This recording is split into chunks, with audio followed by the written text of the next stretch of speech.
This is Dr. Troy Fullerton from Bilingual Barrier Busters, and I want to explore a topic tonight that is often overlooked when people consider acquiring a second language, and that is the connection that you make with people on a deeper level than you could if you were only communicating with them in their English as a second language. When people acquired English later on in life, they're not speaking their native language, and nearly always their personality is going to be quite different than what their personality is when they speak their own native language. I've seen this over and over again. I've seen it far too many times to deny it.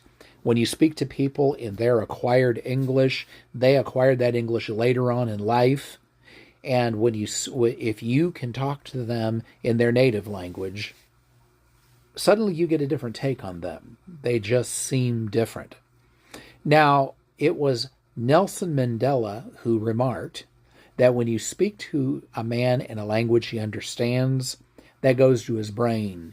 But when you speak to him in his own language, that goes to his heart. There's a lot of truth to that. The very fact that you have gone to the trouble and taken the time to become truly fluent in somebody's native language opens a door that wouldn't be there otherwise. There's automatically a bridge, automatically a rapport. Somehow they feel safe with you. Somehow there's a connection on a heart level. Now, if your purpose for acquiring a second language is to do religious work, if you have a romantic interest, if you want to connect with the family, possibly future in-laws, the family of that romantic interest, or if for whatever reason you want to connect with people beyond just a superficial head-to-head level, if you want to connect heart to heart, one of the best things you can do is learn to communicate with them in their native language.